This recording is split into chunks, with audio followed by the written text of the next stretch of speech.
Good morning, world. I'm Steve Rao, the host of Pod and Roku TV's World Edition.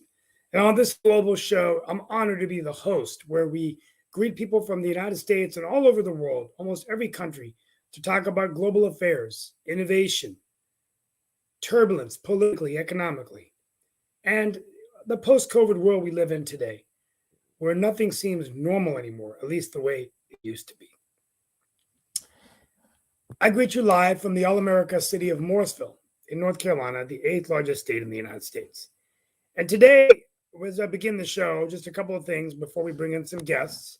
Yesterday, the Supreme Court heard arguments about the Student Loan Relief Program. The central question is whether President Biden has the authority to cancel up to $20,000 in federal student loans for tens of millions of Americans. It does look as that the conservatives of the court, no surprise here, believe are skeptical, and they think that Congress should be involved when dealing with such large amounts of money. So what's next? The Supreme Court will be rendering a decision sometime this summer. We pray for Greece as the tragedy occurred, another train collision. 36 people died in northern Greece as a train collided with a freight train, and they crashed into each other, and 85 people were injured, but 36 have died. The collision was en route between two popular tourist cities, Athens and Thessaloniki.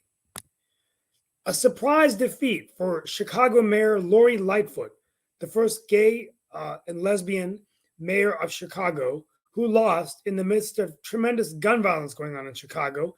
And now Paul Vallas, the former chief executive of Chicago Schools, will be going against Cook County Commissioner Brandon Johnson to be the mayor of Chicago. And a winner was declared in Nigeria's election. Bola Ahmed Tinubu from the country's ruling party announced this morning emerged as a victor despite unpopularity of outgoing President Muhammadu Buhari. So we're going to get the reaction from some Nigerian analysts later in this week, but it's pretty interesting. Nigeria is doing a lot of really great things in terms of their democracy and trying to make changes. And finally, if you need a passport this summer, get your application in ASAP. Wait times have been really creeping up. It's taking up to 8 to 11 weeks for our routine applications. Make sure you get it in. And we're going to be talking about AI and Microsoft and Bing and Chatbot. It just looks like all the major players are now what I call crossing the chasm and getting into AI, with Microsoft now adding it into their search engine, Bing. So another entrant into AI. So that's all I have for today. I'm going to give my commentary at the end in terms of just insight, but I want to go ahead and welcome Mark Lee and our panelists and guests. Thank you, Mark. No problem. Like I said, it's just me, you, and Nick right now. We'll see if anybody else shows up among our illustrious panel and other folks as well that have been invited, but we'll see if they show up. Nick and Steve, I do have to take a moment of personal pride and personal congratulations, because yesterday, after the defeat of Butler, my Marquette Golden Eagles, they were the Warriors when I was there, became the Big East champions. So they are the Big East regular season champions, and I am very proud to see that. They haven't had a ranking of number 6 since before I was in school and before their national championship. I think that is the highest ranking they've had since 1976. So that was a long time ago. And Nick, you'll enjoy this. They were picked actually number 9 out of the 11 teams in the conference, and Tyler Kolek, their guard, actually had a attitude when he was told that. He was basically, using explicitives, basically that said, F them, I'll just use that word, and everything when told about that ranking. So sometimes if you gather as a team and you have determination, you can overcome a lot of your enemies. I'm sure that you even see that, Steve, in politics and everything. So they went in with an attitude, maybe a little bit of a chip on their shoulder, and they came out as the national champions because they were going to be determined to have that record. So they've only got one more game in the regular season, and then they were going to the Big East tournament, and they are definitely heading to the NCAA, possibly being as high as a seed as either a number 3 or a number 2. So we'll see how they do in the tournament, but definitely wanted to take a moment of personal pride to say that a team, alma mater that I went to, Marquette, and their basketball team, which I have been following for years, actually even follow some of our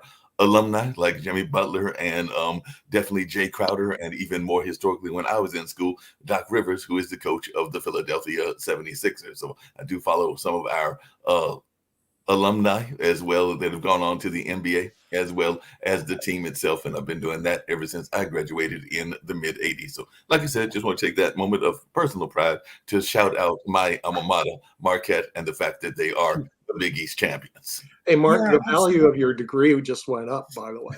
They did a study on if your team wins a national championship or does well in sports, more applicants actually come into the university and drives up the value of your degree. So congratulations, your Marquette degree just went up in value. How you monetize off that, I've yet to figure out, but it is what it is out in XYZ land. Congratulations on that. Real quickly, the greatest part of the shows I get to set the table. So, Supreme Court, what do you think, guys? Biden versus Nebraska. All of a sudden, the student loans gone. I think he's overstepped his powers, and I think the Supreme Court is going to kick that thing back downstairs. So I don't think you're going.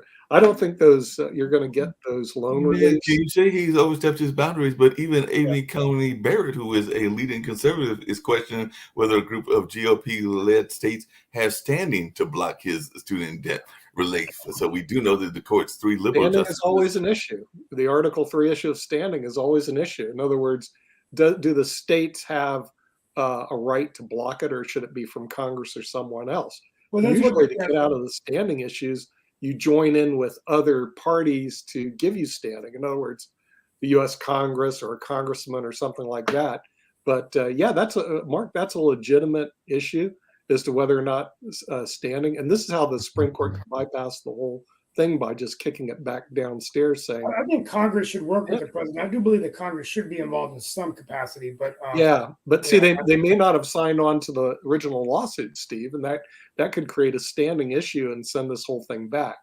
Now, what about the companies that are private? Because part of the issue is around Mohela, which is the company that is a Missouri-based student loan company, and there is some question as to whether they should have been sued or sued on their own, or whether they should join in with the states. And the states are conservative states: Arkansas, South Carolina, Iowa, Kansas, Nebraska, and Missouri. So there is some question as to whether that company, and there are other student loan companies in other parts of the world, definitely that are the question. As a matter of fact, Barrett said it would be hard to see how a win for the state would benefit Mohela, or a win for Mohela would benefit the state. If the assets are completely separate, you don't get any money out of it. And that's what she told the Nebraska Solicitor General, James Campbell, who's represented the state. If the state wanted money from Mohela right now, does the state have the authority to do that? That is what Barrett said.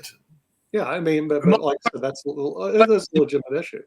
We'll see where it goes. I got to for a question for Nick and Steve. Why is the federal government in the business of student loans to begin with? Where's that in the Constitution? It doesn't. It may not. There's a lot of stuff that's not in the Constitution. Just because it's not in the Constitution doesn't mean the government. If you look at the administrative agencies, like your friends at the IRS, they issue rulings all the time. I have to fight them off. They're like a bad disease.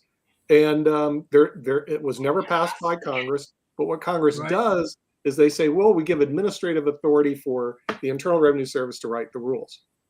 Well, bingo, there they go. Now they have the authority. I think clearly using that logic, then why do we have Congress anymore?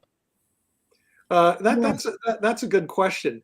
I don't think they're doing their job, which, like I said, the number one job of Congress should be national security. And then number two, it should be taking care of the economy of the United States of America. But they tend to get involved in all sorts of stuff that perhaps they shouldn't be involved in, which I think one of our commentators pointed out the other day when they read about how great the University of Georgia Law School is into the congressional record. We don't need that garbage going on in Washington, D.C. I'm glad the commentator pointed that out on our show, that they waste a lot of time there, not directing their efforts to serious economic issues, such as Social Security going broke next decade, Medicare going broke this decade, and frankly, the U.S. economy is broke today. Remember, this $500 billion that Biden proposes to just disappear. You know who pays for all that? We do, with interest and borrowed money. And frankly, I don't think the American taxpayer wants to pay for somebody who wants to have a good time going to college. You know, it's No, and a college that they probably shouldn't have gone to anyway. So, I agree with you. there's so many different alternatives in terms of going to university and getting an education that you don't have to go to a private school and spend bucko monies if you can't afford it. Well, the tuition shouldn't be this high, and All the students money are and expect everybody else to pay for it. It's just like this thing that happened with who's this guy? Kobe Bryant's wife. All right. To me, it was an abomination. She is super rich. She's worth 400 million. You know what she did? She sued the city of Los Angeles and got a judgment for 28 million because they showed photos, and they probably shouldn't have done it. Photos of dead, the dead bodies of her husband and her child. Okay, so that's wrong. Okay, but what also is wrong is she's got a judgment of 28 million against the people of the city of Los Angeles. What they should do, and the city of Los Angeles doesn't have the gall to do it, is to create a special tax for every citizen of Los Angeles County to put in $3 each into this special tax to pay Kobe Bryant's wife, who's worth 400 million. And now the reason I object to it more than anything is she doesn't need the money. She's worth 400 million. Hello. Why are we taxing the poor, Miss Bryant? Well, maybe Nick, I think it's dangerous if we be based on a person's wealth. They either get justice or they don't. Justice should be blind based on the plaintiff. But it isn't. Okay. I mean, the thing is, I don't know what world you live in. Justice is not blind. It is. There is a lot of economics based on justice. And the thing is, she does not need the $30 million. She's sucking out of the homeless people and the poor people of Los Angeles County. Okay, on a uniform basis. Why is she going to the county and not these people as individuals? Well, she sued the county because the county has money. Okay, the individuals do it. have My money. point is, the county anything. People There were firefighters. Okay, and by the way, the media never speaks up against this. There were firefighters. They took pictures. They probably shouldn't have done it. I agree with all that stuff. But Lee, $30 million is a lot of jack in my book. A lot of money. Okay. Well, it's a lot of and money. what they're doing is every citizen of Los Angeles County, every one of them, every homeless person, every Latino, everybody is contributing $3 to Kobe Bryant's wife. So what they need to do is to create a special fund and make sure that all the taxpayers put in that $3 each and see how well they like doing it. Now, granted, $3 isn't very much, but there's a lot. I think it's the least they could do. Yeah. It's the least they can do. Steve, So That's the least they can do. but we're going to come back to this issue. We're going to come back to this issue. But I think it was outrageous, and no one ever says it's outrageous on media. Oh yeah, Kobe Bryant's wife's entitled to an extra 30. It's outrageous that they took pictures and sold them to the press. That's what's outrageous. Yeah, that's my point. They should be as individual sued, not the city. City Yeah, didn't but do the anything. thing is, they sue the city because the firemen were working for the city. Okay. Well, the city doctrine can of- get the doctrine of vicarious liability, the doctrine right? of respondent superior. They sued the city of Los They went out Angeles, the county of Los On this Angeles. Okay. And it would be different if she goes, oh, great, I'm going to get the 30 million. Now if she says, I'm going to get the 30 million, I'm going to donate it to building more houses for the 500,000 homeless people in the county, I'd have a lot of respect for that. If I'm going to do it because I'm going to build a big, gigantic house in Bel Air, which, by the way, a lot of rich people, that's what they do with the money, then I have no respect for it. So I would love to hear for what she's going to do with the money she just sucked out of Los Angeles County. $30 million. Getting back to the student loans, Steve, is the 10th Amendment meaningless? It's all 10th Amendment meaningless? Steve, Meaningless. he addressed the question to you. I don't know. Pretty about much. that. And we got a new guest. Alvin. Well, at least we have the guest has a chair. Maybe it's a ghost guest. We haven't had one of those. The ghost guest. No. It didn't click. Hey, Alvin. Hey, There we go.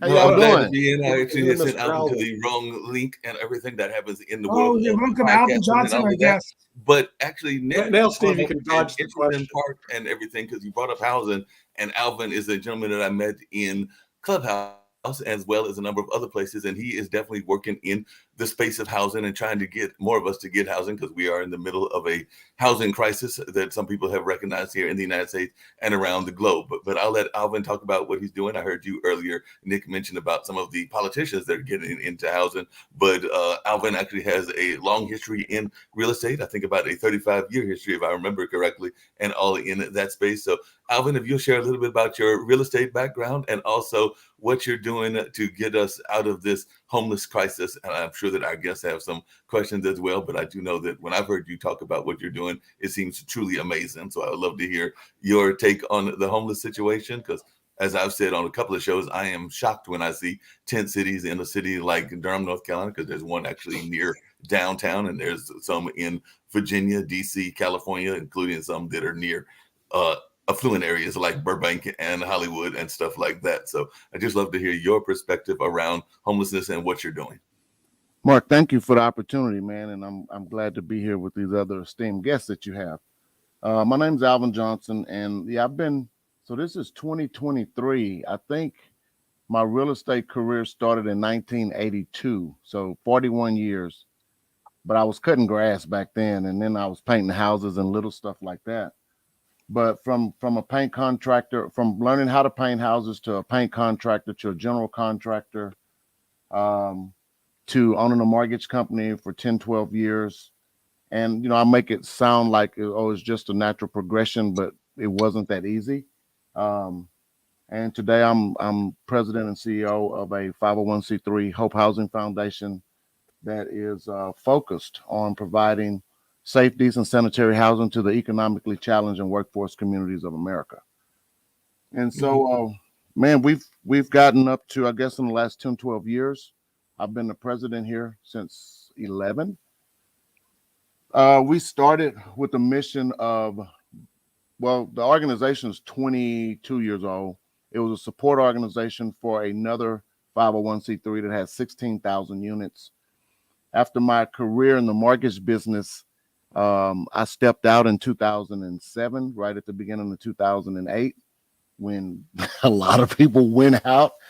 And I went to volunteer for a guy that has those 16,000 units. And it opened my mind to the world of apartments, apartment investing, partnerships, general and limited partnerships. I didn't know how any of that worked prior to then. So I sat around and devoured partnership agreements for about a year, 13 months. Just reading and talking to all the property managers, talking to the maintenance guys at 66 properties across 9 states. That was the 16,000 units. We had 180 companies that owned these apartments, with limited partnerships and different entities and different seats. And I learned how to navigate a maze of companies that way, because when my friend, I said 13 months to the day, I met with him in his office and started volunteering. He died in a car wreck. And so 2 weeks after he died, the board asked me to step in and be the president of this, today what would be a $2 billion plus company that I started as a volunteer after having just all the experience that I just told you about. And so we wrote bankruptcy plan to try to preserve this thing. And that was a creditor that wanted the money, and they got what they wanted, and the trustee got appointed. So all these properties went away for literally pennies on the dollar in 2009 and 10 and 11. Well, when I got fired, because once a bankruptcy plan is in place, the president is no longer needed. This organization, Hope Housing Foundation, was a support organization of that company, and the board asked me to step in and take over. And so that board allowed me to step in and take over. And they reconstituted a board, and we were going to go off and change the world buying apartments one at a time. I didn't have any money, no credit, no experience at syndicating deals like that, but I just had a passion and a desire. And I knew that for what we were buying, what we had the potential to buy these things for, that we couldn't build them at that time. And so we went on to grow, and we got up to about 3,500 units. Today, we've got 1,054 units that we still own. We're in the process of starting 1,000 units this year, new construction.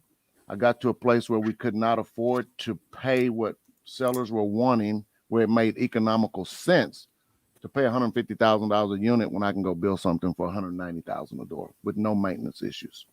So 4 years ago, I went to what I knew and said, hey, how can we make this happen? We started looking for partners that wanted to come alongside of us to help build 20,000 units. That's our mission right now, 20,000 units in 5 years, beginning with this year. And we're doing that with some panelized systems, panelized products, structurally insulated panels. And super excited about that. It's not about the units, but it's about the system that will generate these really, really near net zero, super strong, energy efficient housing. Really, really nice. And I'll tell you real quick, and then I'll let you guys ask me anything you want. I've been, in this space of affordable housing since 2008 when I went to volunteer for my friend. And then I've been in this seat, president, 12, 13 years. And I really had a problem talking about affordable housing because when you tell people you do affordable housing, all their nose kind of looks up at you and like, oh, you're one of those guys and you serve those people and that kind of stuff. And so I had a problem with that, man. And so last 6 months or so, I'm going to share this. I said, God, man, I've hit a wall. I don't know what to do. And something that just popped up on the inside of me said that my niches, the riches are in the niches, and my niches were tied to my mission. So I needed to get back to my mission. And I said when I started this that I would do this work for free because I really loved it. And something happened along the way. Well, I met this lady, man, about 2 months ago who told me that, man, there's this really nice neighborhood in Frisco, Texas, Stonebriar. They've got houses in there from 3,000 square feet to 20,000. They started $1 million and go up to $25 million. And I just can't believe they build these apartments across the street from there for those people. And I said, oh, really? What people? Tell me about those people. And she said, those people, man, they're low income.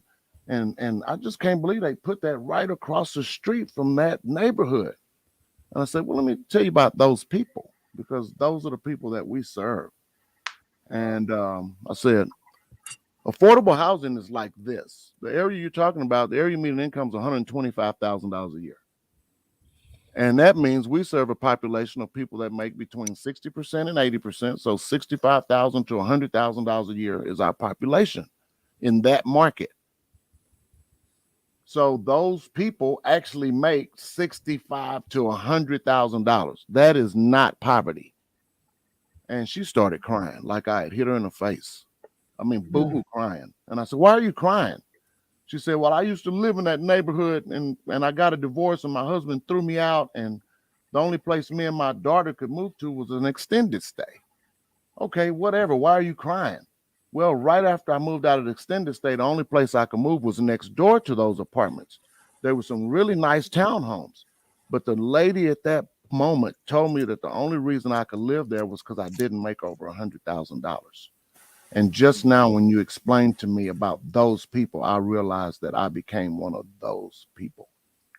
Wow. No, and affordable housing is a big issue. As a city official, this is the biggest issue in North Carolina with just the housing prices so high. But it's very hard for cities to identify in their policies how much to allocate for affordable housing. Do they buy land and bank it for affordable housing? It takes money to do this. Developers usually don't want to do this. So what is your opinion about in local communities? Cities like Durham are making efforts, and Raleigh in North Carolina, some of the suburbs are as well, but it's not as easy of an issue to just have affordable housing, right? Steve, that's a really great question. And I'll tell you, and I'm balancing this deal right now up in Wisconsin. We're doing 185 units in a little city called Kaukauna, Wisconsin, 15 minutes from Green Bay. The area median income there is about $75,000 a year. The city stepped up and said, here's $4.5 million in TIF dollars to help develop this neighborhood. That's a substantial investment. That's about 10% of the capital stack to do that. So they were willing to defer whatever they did to give us those TIF dollars in an effort to bring people to the city because they don't have any housing there. So our tax dollars, now as a developer, I had to do the math. As a nonprofit developer doing good while doing good, I had to do the math and say, was this 10% equity on the front end worth it to help us close the gap on closing this? Or would it have been more beneficial to help our NOI go up to where we would not have received the TIF dollars, but we get 100% tax abatement. So, of course, nobody wants to hear that nobody wants to pay taxes, but if this $50 million development doesn't pay you $1 million a year in taxes, but it brings 200 people to the area that make $70,000 a year or $50,000 a year that are going to spend dollars in grocery stores and gas stations and everything in that market, it's a really good trade-off for the city. And some people have a short stick and don't see that sometimes. I mean, this development space for developers is really, really risky to go out there and put this kind of money on the line and hope they come when we build it. But if we had participation from more city officials like Akana stepped up and did, that would be absolutely amazing to close the gap. And then that $4.5 million allowed us, because it big piece of the capital stack, to bring our rents down to where 50%, no, I'm sorry. That particular deal, we've got 25% units at market. So we're following the safe harbor rule because we are using tax exempt bonds to finance this. So that's another real great caveat. But we've got 25% of the units at market. 55% of the units are at 80% AMI, and I believe the other 25% are at 50. Hey, So we're really closing that affordable gap that way. Quick question for you, Alvin, and everything. We had Sharon on the show yesterday, and she actually had on her show, and she had a guest on that was working with the Fayetteville PAC. Fayetteville PAC is a PAC that is in Fayetteville, North Carolina, and she was talking about homelessness and the American Rescue Plan, which is one of the Biden initiatives to make sure that governments are getting certain amounts of money, but that they are using the money efficiently and wisely. And that's what the plan is supposed to do. But she also brought up the nature of what you've been alluding to, homelessness. And apparently, if you are traveling in a car and, going from place to place in the car and or a van, or even if you live in a tent, because I just mentioned the tent city, technically you are not counted as homelessness, which I did not know. But apparently in a lot of the statistics, because you have a vehicle and you have some sort of abode, because the car can be considered an abode, you are not considered homeless according to some of the government definitions, which I didn't know if you were aware of that, because that was shocking news to me and everything. But I was like, wait a minute, do you mean that if I don't drive, but if I have had friends that have driven, and some of them have lived in their vans and their cars, and technically they were not considered homeless because they were going place to place and had some place that they could lay their head. Now, I wouldn't call a car a home, but that was just something that was said, and I was just wondering if that was something you have run across, and also your thoughts around the American Rescue Plan. Mark, I did not know that that's how you had to be considered homeless, is to not even have a car or a tent. I think that's pretty ridiculous that any government official that wrote that definition would think that way. I'm not familiar with the American Rescue Plan, but I can tell you that our organization's a 501c3. And when we started this, we were able to buy our first few properties in a way that allowed us to set aside 5 or 10% of our units for transitional housing for people that were homeless. I'll just tell you, almost as a tithe. And that was kind of my way of thinking about whatever you want to think about that. But it worked for that community, because that community of Port Lavaca, Texas, we would find veterans living on the beach. And so my manager was a veteran, so she would literally go to the beach and take these guys out of a tent, or women and families. And she advocated for them with me to set these units aside for that. And what it allowed people to do was you can't get a driver's license without an address. You can't get an address without a driver's license. You can't get your Social Security benefits or veterans benefits or any of that without an address. So by her advocating for them to have an address, short-term, 3-month, 6-month transitional stay, it allowed them to get a address, then they could get their benefits, and then they can get everything they needed to move on. And so I think that if we are really focused on helping people in that way, there can be, and I know it takes money to do all this, but there can be a way that some of these tax dollars that we pay in property taxes, we pay in some of these states $3 per thousand. That's substantial tax dollars.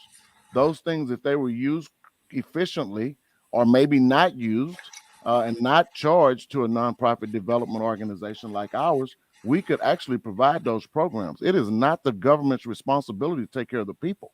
I believe it's the people's responsibility to take care of the people. No, that makes a You lot of start sense. putting One you other put more question I just people wanted in. really quickly, and I definitely want to hear from some of the others as well, is that there's been a lot of concern around gentrification in communities and around minority economic development, and you are definitely a minority developer, so I'd love to hear your thoughts as to whether we're doing enough work in that space, because I know that there are some folks even in Durham that are in the minority community that have bought up some buildings, including some buildings in the downtown area. I don't think as many as some of the other communities, but definitely that does exist and everything. But I'm just wondering your take on the gentrification question, because I know here in Durham, we already lost Field Gardens, which was a project area. They wiped that down and put up some high rent type of apartments. And it's my understanding because of some health issues, and I'm saying that those are legitimate health issues around asbestos and other things, that McDougal Terrace, which is a long-term public housing project, is about to go down and be wiped out, and all in that space. So just wondering your take on that, because we did see a period in the 60s and 70s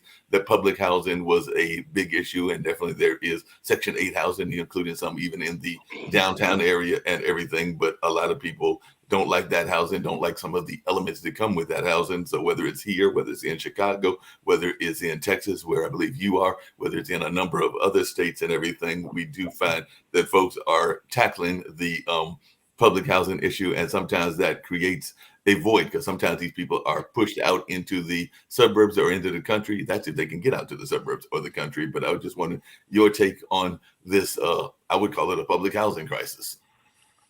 Oh boy. Well, I believe He's a journalism major, so you can expect questions like that. Okay.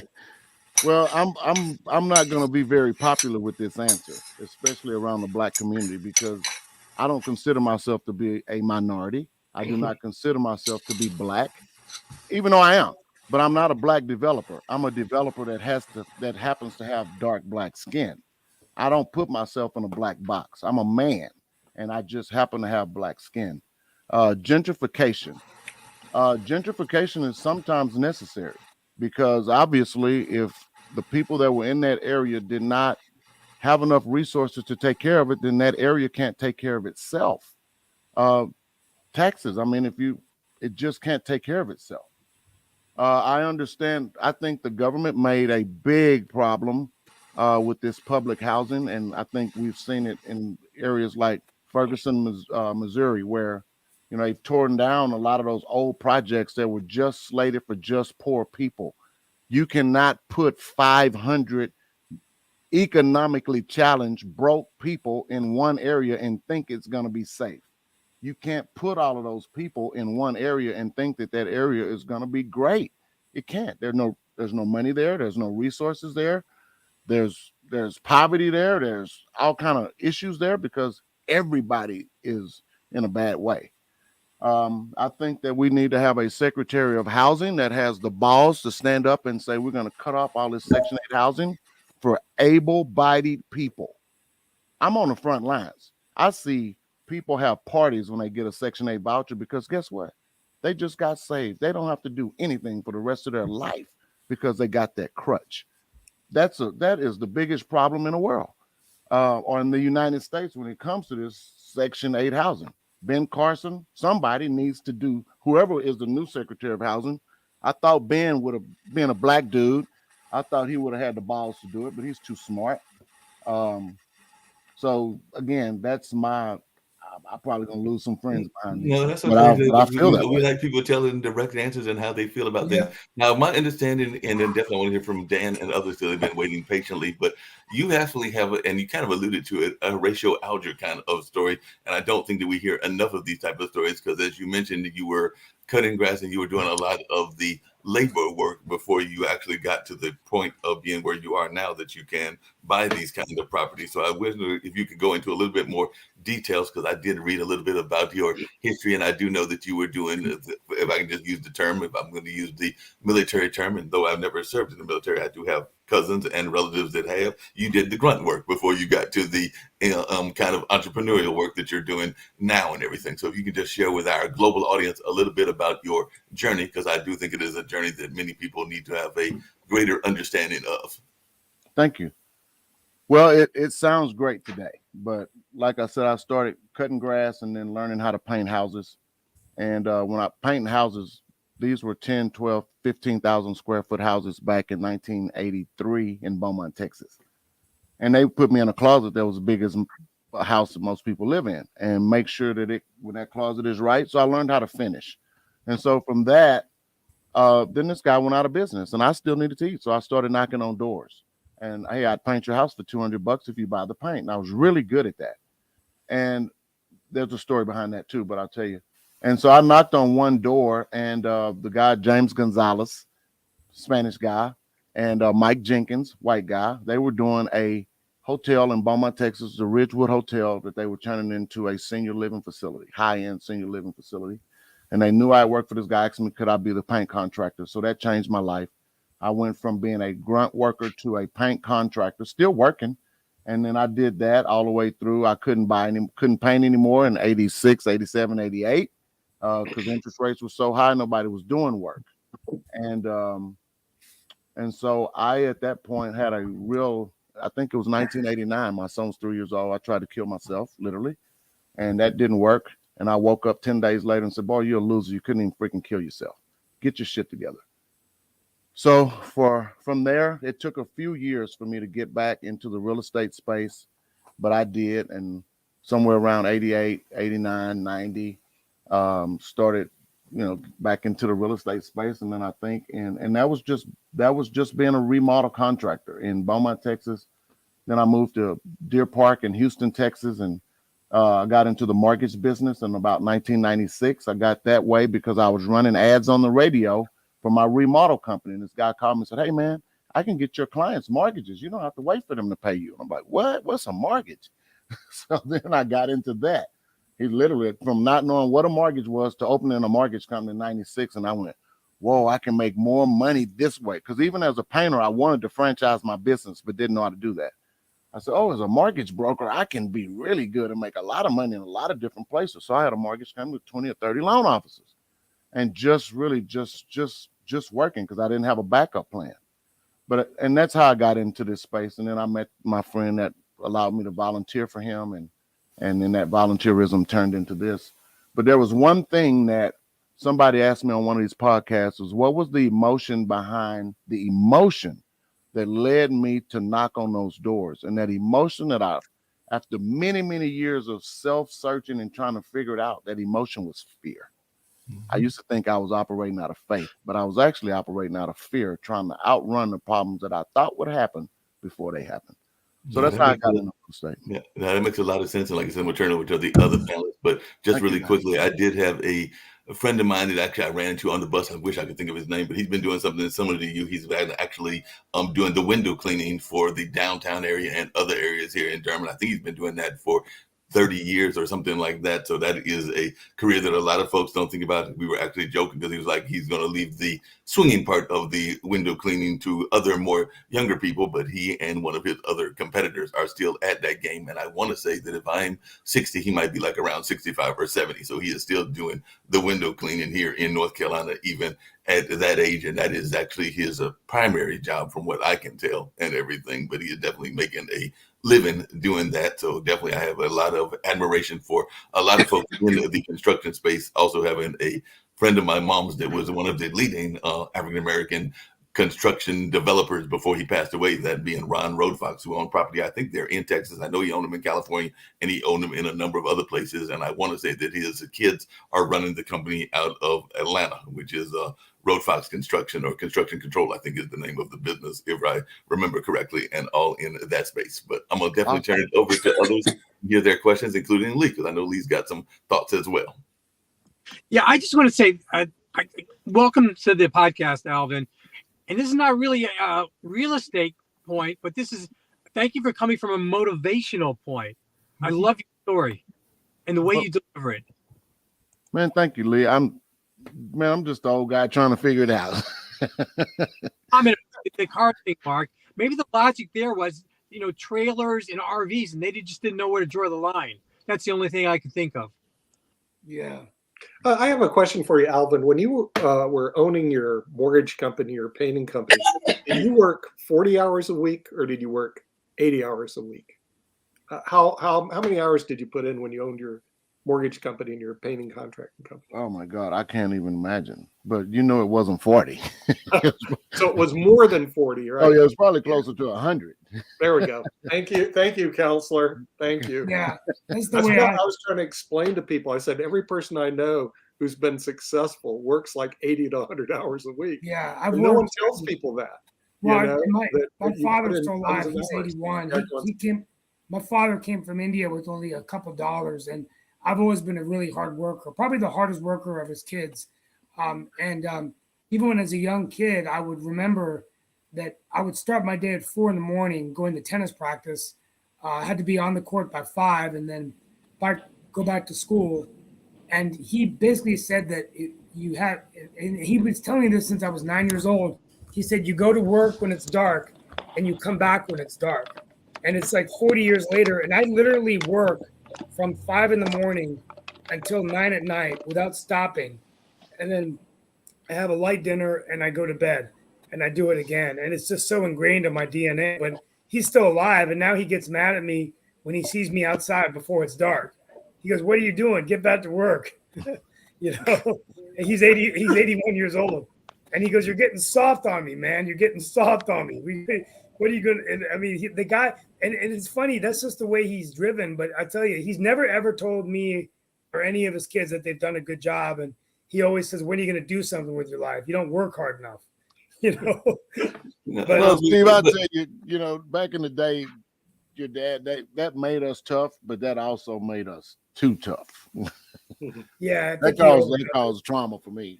No, along those same lines, Alvin, what is your thoughts around? Because I know that there is always a push for our athletes and our entertainers to get involved in business. I know that there's some athletes, including some in Texas. I know that Fran Harris is in the sports space, has been trying to work on some construction projects around sports, managed sports training facilities, as well as her energy drink and a number of other things. But do you think that we are looking at the generational wealth aspect of business and construction and development? Because I do think that that is something that even in our minority community, we're not seeing enough of. I think that other communities do a much better job of that than we do. But I was just wondering your take on how we can have the conversation around generational wealth and money that you can pass on. I don't have any kids, but I would love to have some things to pass on to my nephews. And if I was to be lucky enough to get together with a younger woman that could still have children, then that could be a possibility. But more than likely, it would be my nephews at the age of 60 and everything. But I was just wondering your take around generational wealth, because I'll just mention that the Road Fox company is an example of generational wealth, because it's actually run, and it's called Road Fox Construction Control Services, but it's run actually by the daughter now over there in Atlanta, and they do work in everything from construction management to project management to engineering, design services, and all in that space. And like I said, Mr. Road Fox was a very good friend of my mom and all in that space. So I definitely have some knowledge of that family and some of the amazing work that they are doing, not just here, but globally. And of course, they are an Atlanta-based construction company, and I don't know if you know them, but there are people that you might want to reach out to if you don't already know their work, Alvin. I don't know them, but I've taken some notes and I'm gonna look that up. Generational wealth, that is a success story that you just told. Most of the time, those stories don't go like that. Most of the time, and this is just from my limited experience, right, or my limited exposure, but from what I've seen, a lot of times, a lot of kids that get left stuff like this, they don't want that junk that their parents did, because they saw Steve work from dark to dark. You think they want to do that? So no, they don't want to have nothing to do what took their dad away from them or their mom away from them. So most of the time, these companies get left and sold or dismantled or squandered because the kids weren't raised in a way, there was not a healthy relationship with work established for the kids to want to take it over. Generational wealth, I think if it's set up right, it's exactly what it should be. I have not seen a lot of examples of that used properly. Of course, we can look at what we believe to be, the Rothschilds and families like that I don't have any personal knowledge of. So we would think that that's how that works. I just don't have enough experience with that. Yeah. I hear a lot of people talking about it, but a lot of the people that are talking about it, they probably need to learn how to make up their bed before they want to go change the world.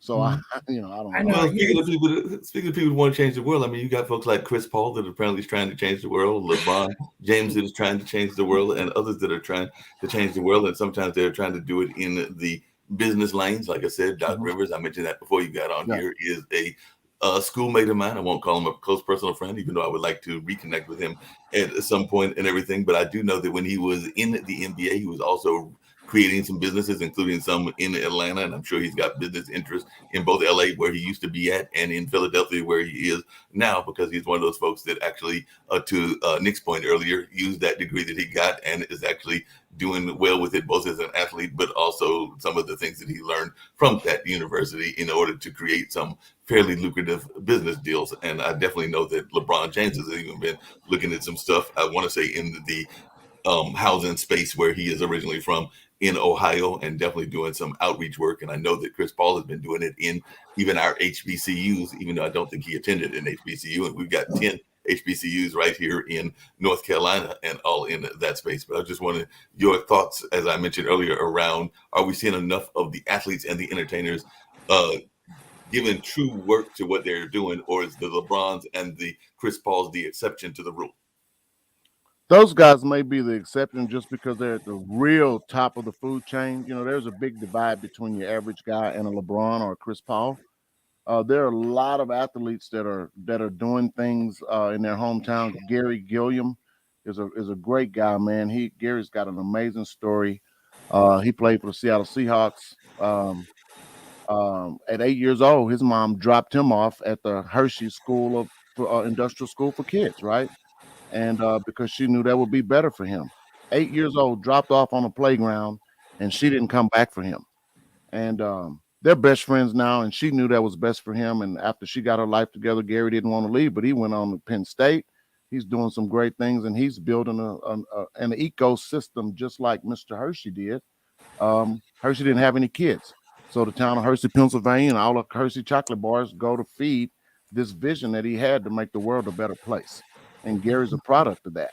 And so he's doing a deal called the Bridge, because that's what the Hershey system in the school was for him, was a bridge from probably not going to be living to a bridge to ultra success, Super Bowl champion and all this stuff. And but I don't know that we hear enough of those stories, because the other side of that coin is you give a 19-year-old kid a whole bunch of money, 20-year-old kid a lot of money without guidance or the wrong guidance, and the average athlete's broke within 3 or 4 years after their real successful career. So I don't know that we hear enough of that, but the ones that we do hear surely are, like LeBron, surely are making a difference. Surely. I'm sorry to interrupt. We just had, Damar Hamlin. It's horrible what happened to him, and a miraculous recovery. But because of that, his charity work became very public. Yeah. It's well, real quickly, we got away from some of the political issues we talked about, but this is just great to have you here. What advice do you have we often have debates on the show about what's going on with race relations, but you have a very inspiring story, and it seems like you've worked with what you had to deal with to get yourself into a level of life where you can really be a contributor. What advice do you have to people out there today that might be going through uncertain times, that might be experiencing, some racism, but how do they get motivated to look at the glass half full and look at opportunity? Boy, that's a powerful question, and that may be very difficult from someone that's looking at it from a lens of half empty. But you literally have to make a decision. You look you seem more conservative in your values and your beliefs, but you do it in such a dignified and respectful way. So I'm just curious, are you a Republican? I am. I believe I vote more Republican and side more with those views, because I'm not a victim. I could have been a victim, man. I was sexually assaulted at 9. If I would have hung on to that as a victim, I would have been Jeffrey Dahmer. I would have killed somebody. So you have to make a decision to not let that stuff bother you. I told you I tried to kill myself at my son was 3 years old, so I would have been 24 years old. I had gone to ultra highs in my career. Didn't even know it was a career. Had been a millionaire at 22 and then broke at 24. because I didn't know anything about money. I thought old people were dumb, and how do I have all this money and they're walking around here going to work every day like that? And then 3 years later, a fool and his money are quickly parted because I didn't know what to do with it and Hey, didn't Alvin, I invest want to it bring right. up something that Nick brings up Interesting. oftentimes and everything. I was surprised he didn't bring it up this time, but one of the things that Nick oftentimes talks about, and I've brought it up on other shows that I have hosted as well, is this notion that we need to have fiscal training, fiscal literacy in our school systems. And we don't talk about that in the media. We don't talk that in about a number of other places. I know that Nick earlier mentioned, and he's mentioned it several times, that Social Security is going to be broke within 5 to 10 years and all in that lane and everything. But I was just wondering your take around the public school system, and is this something that we need to be teaching within the public school system? And like you said, you had the money, had a significant amount of money, and then you lost that money, and now you have rebuilt that money. But I think a lot of our kids, when they get the money, whether that's through athletics, whether that's through being a lottery winner, whether that's through hard work or whatever, they don't have a plan and know how to deal with the money that they've got. I mean, you're in the housing space, and I'll just leave it at this. And they say that you need to have, I think it's less than a third of your money going toward housing. And there are some people that are spending probably about 50 to 60% on their housing. So they're already heading toward broke if that's what they're spending on their rent. And we do know that rising rents are a real issue. But I was just wondering your concerns around fiscal literacy, and if that's something we need to be teaching folks, including maybe don't buy a house for, a mortgage for whatever the expensive amount is if you can't afford it and if you don't have the money to do it. Well, there's a couple of different topics there, Mark, but I'll tell you the school system really should. I remember when I went to high school, they had home ec class. So they taught you how to cook or sew or do something. There was shop, there was automotive mechanics, there was all kind of trades that you could learn in school. They used to take the kids out from the shop class and they go build a house during the semester, right? And so there were a lot of kids that came out of school that knew they weren't going to college, that at least they knew how to balance a checkbook. At least they knew how to get up and cook eggs in the morning. Nowadays, you don't have any of that. And you've got so many parents, young parents having kids. Again, I see it because we own these apartments where we have a lot of recipients of Section 8 vouchers. We have a lot of those people there. And so, again, when they throw a party because they got a housing voucher, that's what they have been taught. They were not taught a trade. They were not taught. And my parents were school teachers, both of them. My dad's mom was a principal, and my mom's mom was a really high up executive in Avon. Notice I didn't mention any of the grandfathers. That's an issue. Where are they at? Where are we? Where are the men? Yeah. Yep. What do you say to folks? And then I'm definitely, I know we got to get to Steve's closeout, and I don't know if Dan's got any thoughts because he usually has got some thoughts as well. But what do you say to those people that are concerned about the mortgage industry and the real estate industry? And they will point out that in both of those fields, there is what they consider structural racism, and whether that is real racism or not, it sounds like as a conservative, that is something that you are not always on that bandwagon with. But I'd just love to hear your take on this, and if that is something that we need to be concerned about, because there will be people that say that if you go to get a bank loan and if, say, Lee goes to get a bank loan, the answers may not be the same, but you have been highly successful. So I just wonder, do you think that structural racism is real, and is it something that we need to be aware of? Mark, it might be real. I may have been turned down from some loans because I'm black. Maybe, and maybe not. But if I choose to see it from that lens, everything I see will be from that lens. One of my friends tells me, as we get better, it gets better. What is it? Everything that we look at. So if I look through a racial lens, I could see right now that I'm the darkest one on here. Why y'all got me on here? I think it's a good point, and I'm going to go on a limb here. I often have healthy debate with Dan Worthington and Shaquille. I do believe that there's racism that exists, but I got to tell you, like in my personal experience, I've never been very conscious of my race in terms of just who I am. Right now, I've experienced some racism in my past when I was a young kid. But I do believe the Indian American experience is different than the Black American experience. So I will say that, right? I mean, my parents came from India, but when they left, they came for a better life. But the history of the Black people, they came in on slave ships, right?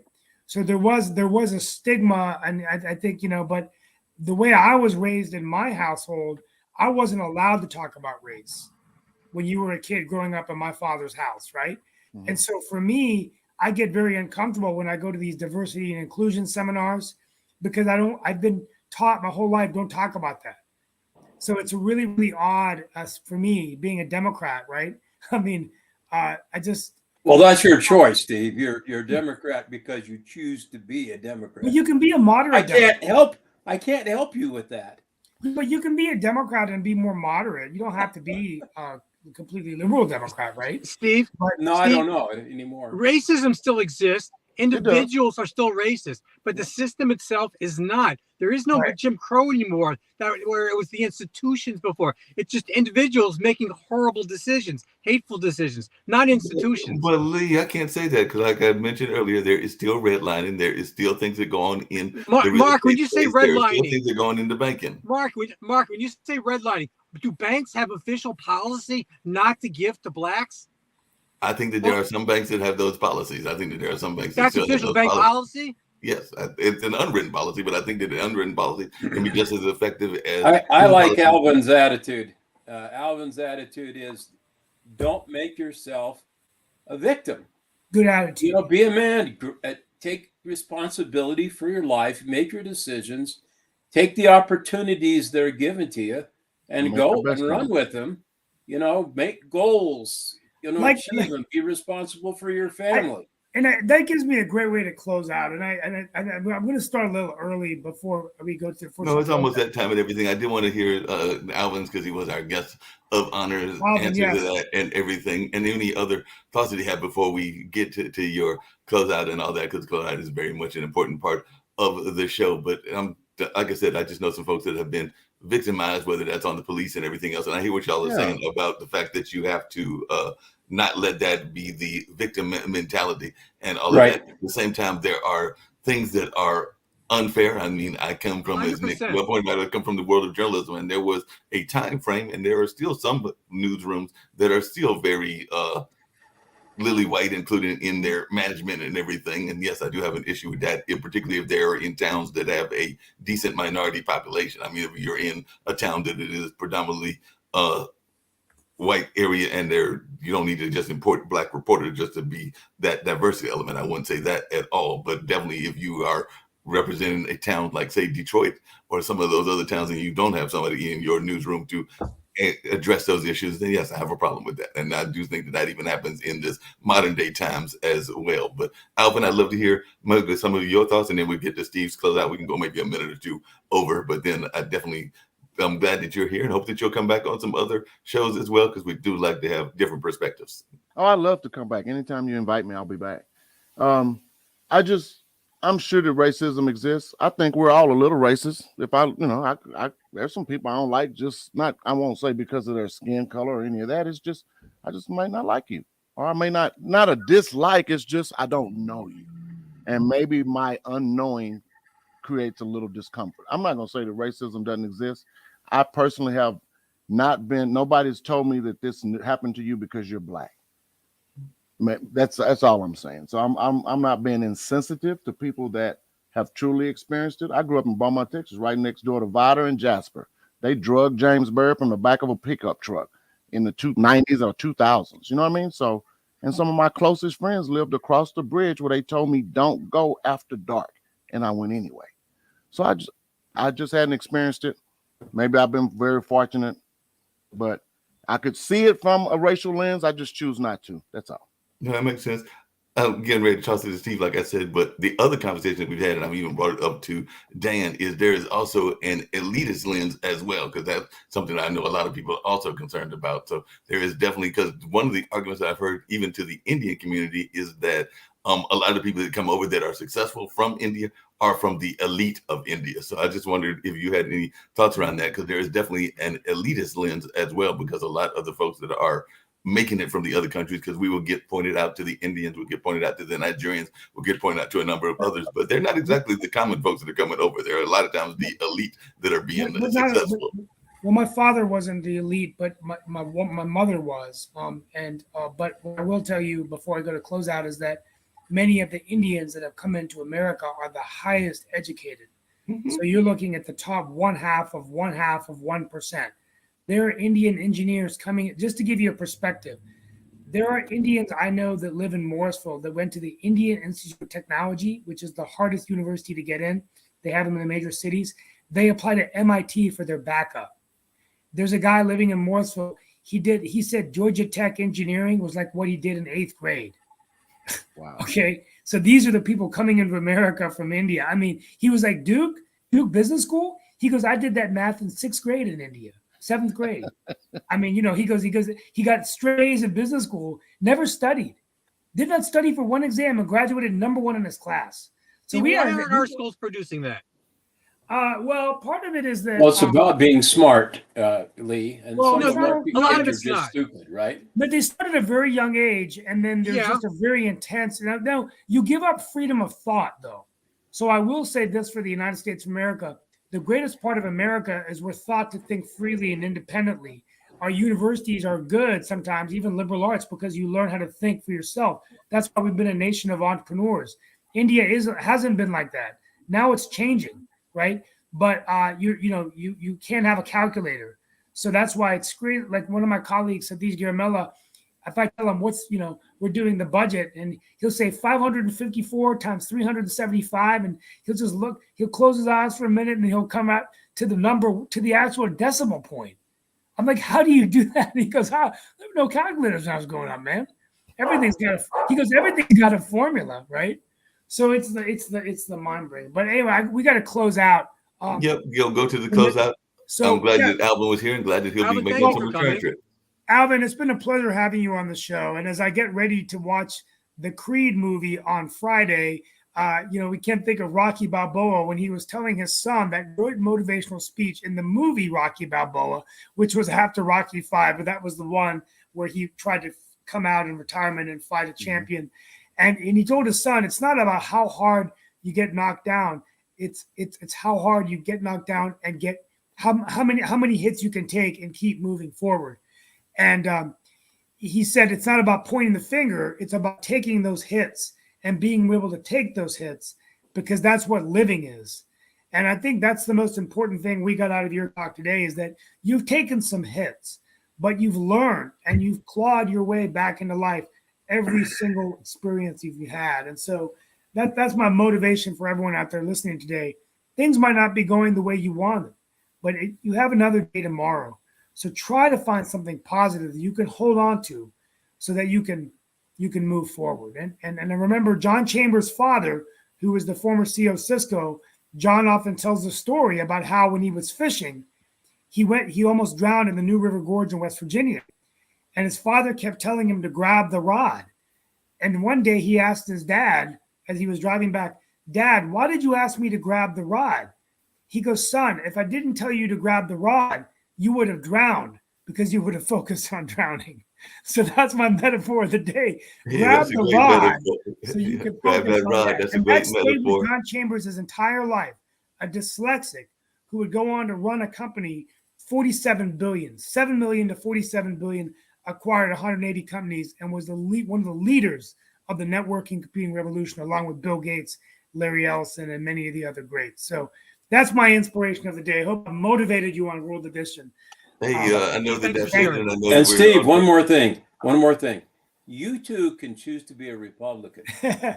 Well, I don't know if the Republicans will happen. Dan, just really quickly, and I think Alvin will enjoy this, and I'm just going to throw this out and everything. I don't think I'm speaking out of school because it's a known fact. My mom, who I know that Steve is aware of and is retired, actually ran for Secretary of State under the Democratic Party and is actually considered a proud Democrat and all in that space. The reason I know who Ron Roadfox is because that was for a number of years my mom's significant other, and he is definitely a diehard Republican. So you can have Republicans and Democrats living in the same space and being Sure, together yeah. all in that way. Just because don't I saw talk that about personally. politics. Well, folks, Say it's what? that time. I want to thank you all for being with us today. We got to go. It's 4 minutes over. See y'all tomorrow. Be back. God bless. Yep, Be God back bless. next week tomorrow for another edition, and Friday. It's been a great week. Alvin, thank you for being with us. Thank you, Be guys. safe wherever you are. Get up, keep moving forward. Thank you, folks. Sounds good. Let's get on out of here.